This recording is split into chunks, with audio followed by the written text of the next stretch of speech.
بسم اللہ الرحمن الرحیم۔ السلام علیکم ورحمۃ اللہ وبرکاتہ۔ بسم اللہ الرحمن الرحیم۔ عزیز طلباء کرام، اسلام اور جدید فکر مغرب کا آج 43واں سبق ہے۔ آج کے سبق کا عنوان ہے مستشرقین کی خصوصیات، حصہ نہم۔ آج کے سبق میں ہم فرانسیسی مستشرق ریجس بلاشیر کے بارے میں پڑھیں گے کہ ان کا مختصر سا تعارف کیا ہے، ان کی مشہور کتاب کون سی ہے قرآن مجید پر، اور اس کتاب کی خصوصیات کیا ہیں، اور اس کتاب کے جو نتائج ہیں ان پر علمی تنقید کرنے والے مسلمان مفکرین کون سے ہیں۔ تو ان میں پہلے جو مستشرق ہیں جن کے بارے میں ہم آج پڑھیں گے، ریجس بلاشیر ہیں۔ ریجس بلاشیر ایک فرانسیسی مستشرق ہیں۔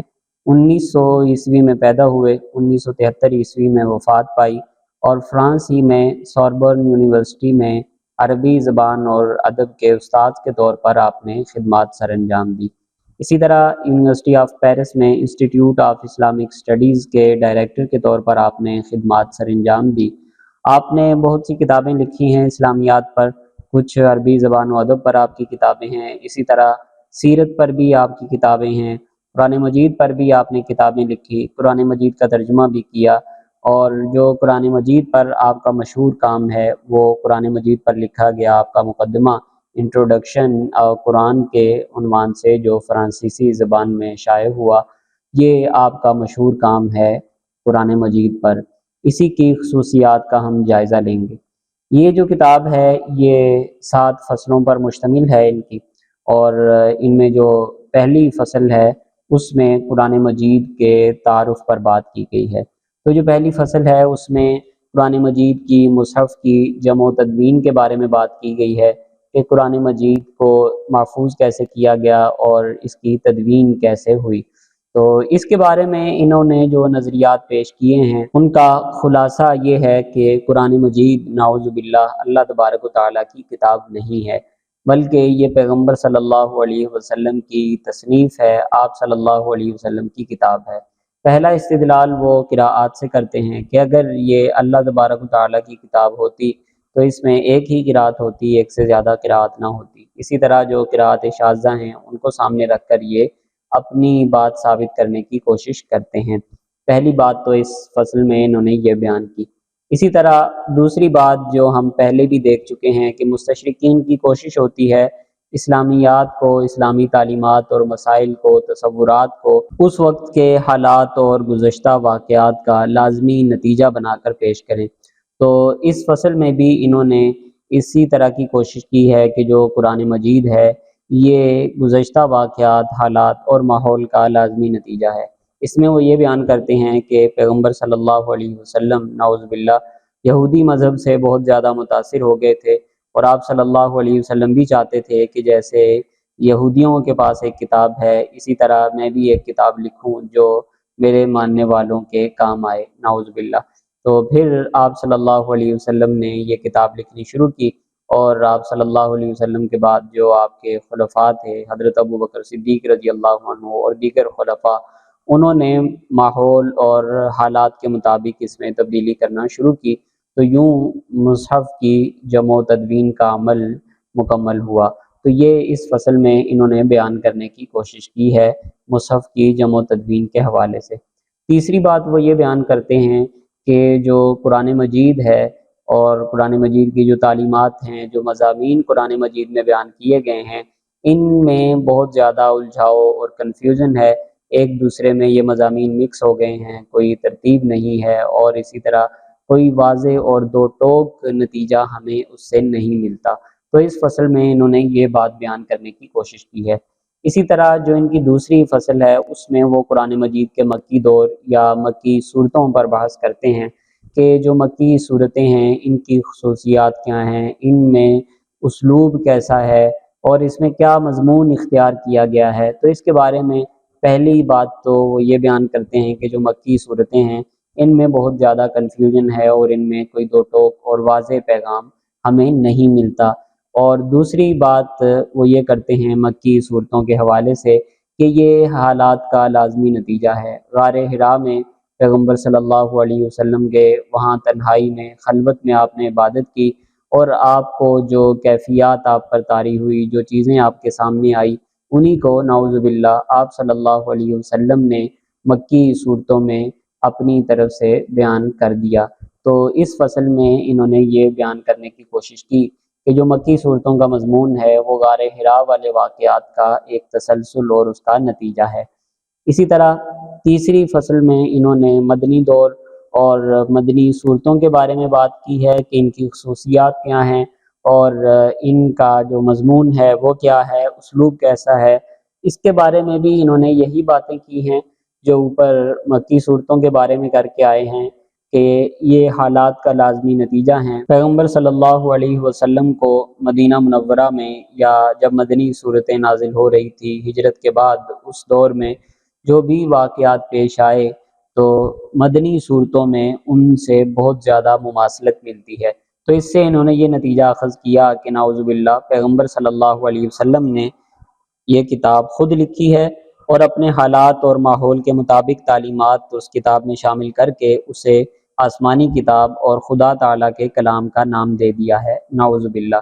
حالانکہ اگر دیکھا جائے تو یہ جو مماثلت ملتی ہے واقعات کی اور احکام کی، اس کا مطلب اور اس کا سبب یہ نہیں ہے کہ نعوذ باللہ پیغمبر صلی اللہ علیہ وسلم نے یہ کتاب خود لکھی ہے، بلکہ اس کا مطلب یہ ہے اور اس کا سبب یہ ہے کہ قرآن مجید کو اللہ تبارک و تعالیٰ نے ایک ساتھ نازل نہیں کیا، بلکہ اللہ تبارک و تعالیٰ نے قرآن مجید کو تھوڑا تھوڑا کر کے نازل کیا۔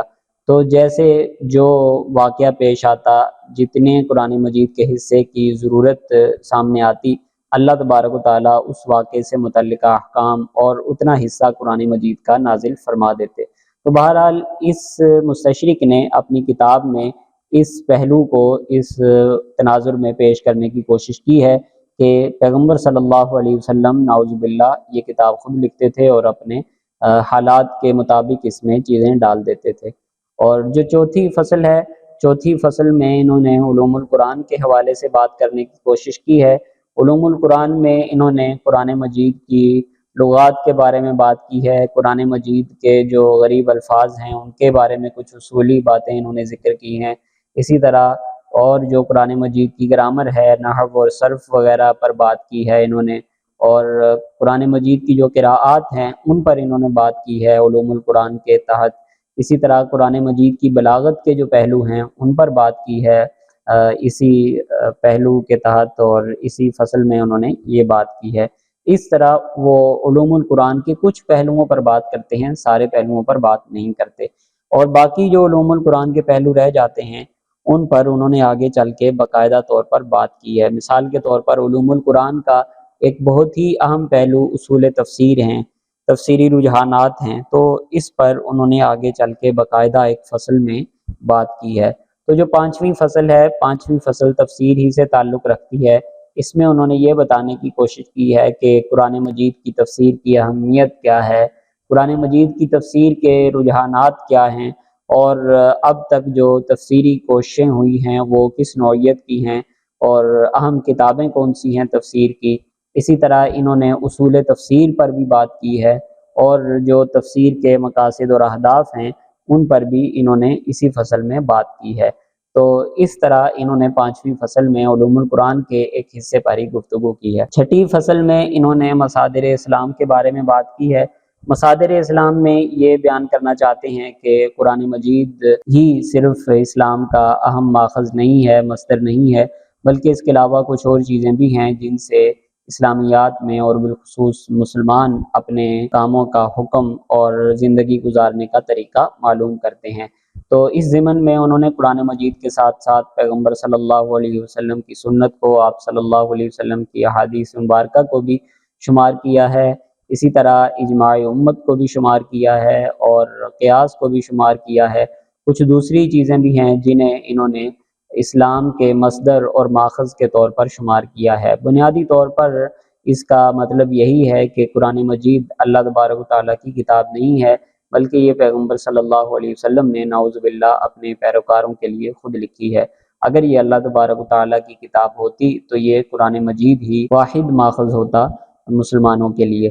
تو اس طرح انہوں نے اپنی اس کتاب میں جو مقدمہ قرآن کہلاتی ہے، اس کتاب میں انہوں نے یہ 5-6 فصلیں ہیں جو بہت اہم فصلیں ہیں، اس میں انہوں نے یہ مضامین پیش کرنے کی کوشش کی ہے۔ اور ان کی یہ جو کتاب ہے، اس کتاب میں انہوں نے جگہ جگہ طعن و تشریح کی ہے۔ طعن و تشریح سے مراد یہ ہے کہ پیغمبر صلی اللہ علیہ وسلم پر انہوں نے یہ الزام لگایا کہ آپ صلی اللہ علیہ وسلم نے یہ کتاب خود لکھی ہے، یہ اللہ تعالیٰ کی کتاب نہیں ہے۔ اور بہت سے اسلامی تصورات اور بہت سے ایسے واقعات جو پیغمبر صلی اللہ علیہ وسلم کے حق میں جاتے ہیں، ان کو ایک دوسرا رنگ دے کر انہوں نے اپنی بات ثابت کرنے کی کوشش کی ہے۔ جیسے انہوں نے مکی دور اور مدنی دور میں یہ کہا کہ جیسے جیسے واقعات سامنے آتے تھے ویسے ویسے پیغمبر صلی اللہ علیہ وسلم نعوذ باللہ اپنی طرف سے قرآن مجید میں احکام شامل کرتے جاتے تھے، حالانکہ اصل مسئلہ یہ تھا کہ جیسے جیسے واقعات سامنے آتے جاتے پیغمبر صلی اللہ علیہ وسلم پر اللہ تبارک و تعالی ویسے ہی قرآن مجید میں احکام نازل فرماتے۔ تو بہرحال اس طرح انہوں نے اپنی کتاب میں قرآن مجید کے حوالے سے یہ کچھ معلومات جمع کی ہیں۔ اب ہم دیکھتے ہیں کہ تحقیق انہوں نے کی ہے اس پر علمی تنقید کرنے والے مسلمان مفکرین کون سے ہیں۔